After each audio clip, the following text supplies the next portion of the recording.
Hi, I'm Annie. So I'm getting my objective personality typing results in just 2 days, and I wanted to give my final guess about what type I think I am so that we can all laugh at me when I get it wrong. I'm really not good at typing at this point. There are certain functions that I can see pretty well, but I especially don't understand the cross checks in the code. You know, they say that typing is like playing chess, and that if you find out one part, that will really help you figure out the other parts. Well, the problem with that is that I am not good at chess, and I'm not really very good at logic.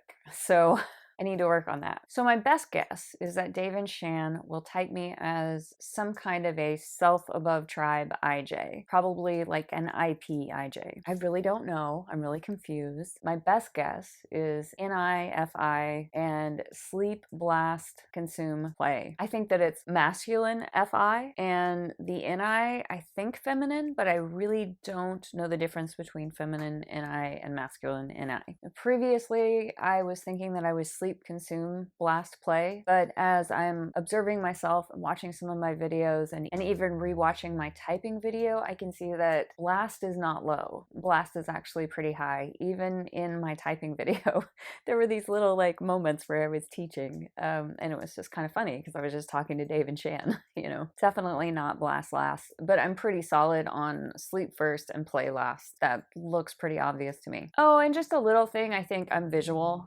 I definitely access my memories by referencing visual pictures and feminine sensory. I don't remember things very well, and I remember kind of snapshots. I'm referencing pictures, but I can't see what happened in between, you know, this picture and this picture. So feminine sensory and visual. Over the last few weeks, as I've been thinking about this and observing myself, I've gotten myself really confused. It's confusing to look at yourself and you can't see yourself very accurately. That's the value in getting typed. Hopefully, your own blind spots will be pointed out to you, and then you can see yourself better and you can learn. And any anxiety that I have about being typed is that Dave and Shan might point out something that is not just a blind spot, but like a black hole, something destabilizing, something that I can't see about myself that is so dark and so unconscious that it sort of knocks me off balance to learn that about myself. So, you know, it's a slight anxiety, but in general, I think that the whole point, the value in being typed is having someone look at you objectively and point out your blind spots to you. Even though it might be painful to see those blind spots and those parts of yourself that aren't integrated, you want to move towards that discomfort and integrate those parts back into yourself and, you know, become a more integrated whole person. That's the point. So here's what I think I'm seeing in myself. I think that I'm seeing NI, and I don't actually know how dominant my NI is. I think that it's somewhere in my stack. Part of me kind of wonders if it's not really dominant, it's just that I like it. I like NI. The main place where I want to be all the time is in my abstract inner world. And the main thing that I want to do is introspect and abstract. That's just what I do all the time. It's what I like. So I don't know if it's the most dominant or if it's just that it amuses me. Also, in observing myself, I've noticed that I tone down my NI. I don't always share it because it feels not socially acceptable and also like a pain in the ass to share. You get a lot of blank stares, and people want you to back up your abstract concepts with sensory details and with logic, and I just can't do that. It's almost like I'm standing at a lectern within an abstract concept, within a metaphor, and I'm speaking from that metaphor, from within this whole abstract paradigm that maybe other people can't see. So if I'm trying to explain something from my NI and they don't grasp like the initial metaphor that I'm standing inside, then I totally lose them. And so a lot of times I feel like I'm really toning down my NI. I know that what is socially acceptable is logic and a lot of sensory details. When you're communicating with people, that's the more like standard acceptable way to communicate, with facts and with logic, and I'm not very good at that. So I think my mom and my partner hear a lot of my NI talk, and something that I hear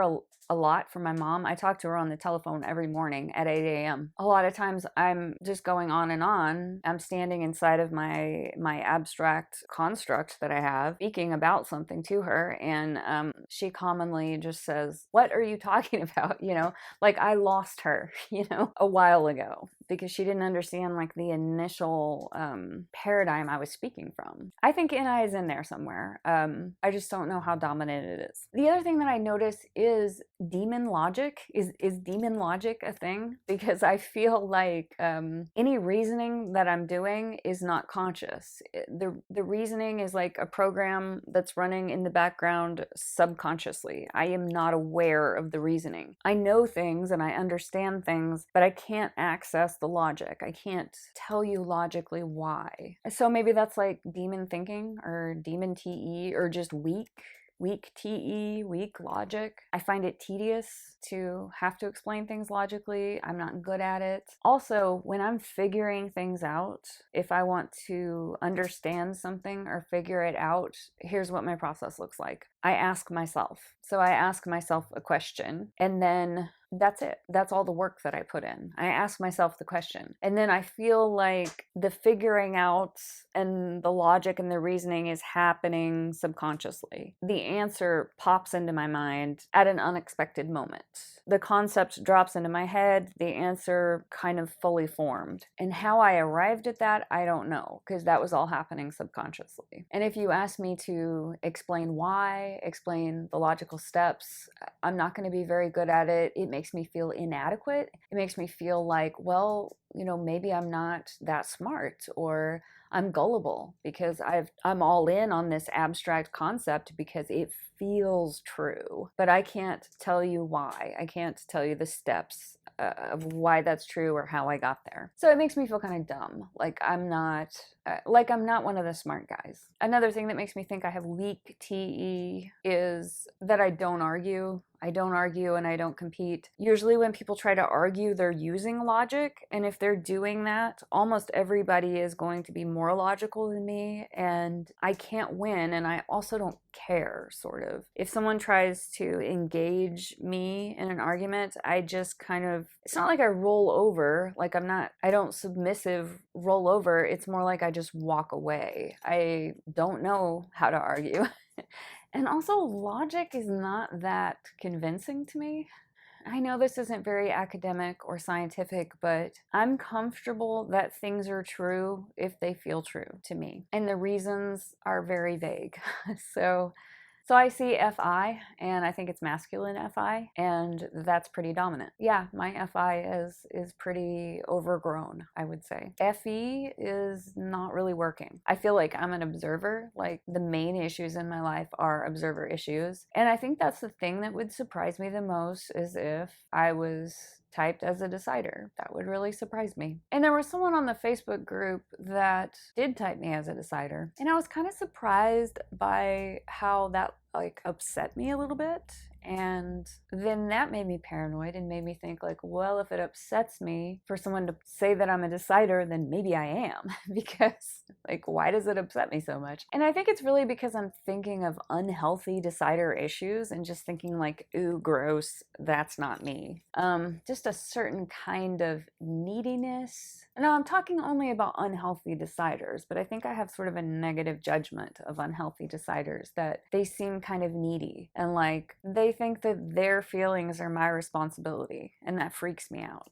A really simple example of this, and maybe I'm understanding decider wrong, but when I'm on this Facebook group, trail and ultra running, here's a common post that comes up really frequently is someone will say, I was running on the trail today and there was another runner coming the other direction, and I gave a big smile and I waved, and they didn't wave back. Who does that? Like, it doesn't cost you anything to smile and wave back. That freaks me out when I see that post. And I see it over and over again because I feel like that's a decider saying that. And it freaks me out because it's kind of like, we don't even know each other. I am not responsible for your feelings.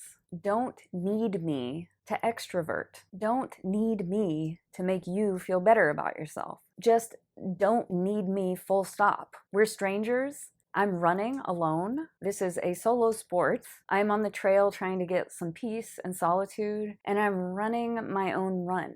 This is my run. I'm in my mind, in my abstract ideas, doing this solitary solo activity. Don't need me for validation. It's like I feel like deciders need me to be something internally. Like they need my state to be a certain way so that they can feel good. And it really freaks me out. And so, I mean, that's just like one aspect of being a decider, and that's kind of like an unhealthy, emotionally immature decider. But it really freaks me out. And so, someone tells me I'm a decider, I'm like, no, no, I'm not. I'm definitely not that. But, maybe I don't understand the definitions. But when I think about the issues in my life, they're all observer issues. It's like things and chaos. And even when I'm mad at people, it's because the people are chaosing me. They're like sending chaos my way. So I don't know. We'll see. I know a lot of people watched my typing video, and I'm not really sure what they guessed. People gave different answers on a thread in the Facebook post where I posted my typing video, and they were really all over the place. And it just goes to show you that typing is not easy because people got really different answers. So just the range of types that people suggested for me was very wide. I don't know. Like I said, I'm not good at typing and I'm probably not seeing myself accurately, but that is my best guess is NIFI. I had another thought that possibly I was NITI, but I don't know. The FI just feels so big. So anyway, we'll see. I'll let you know.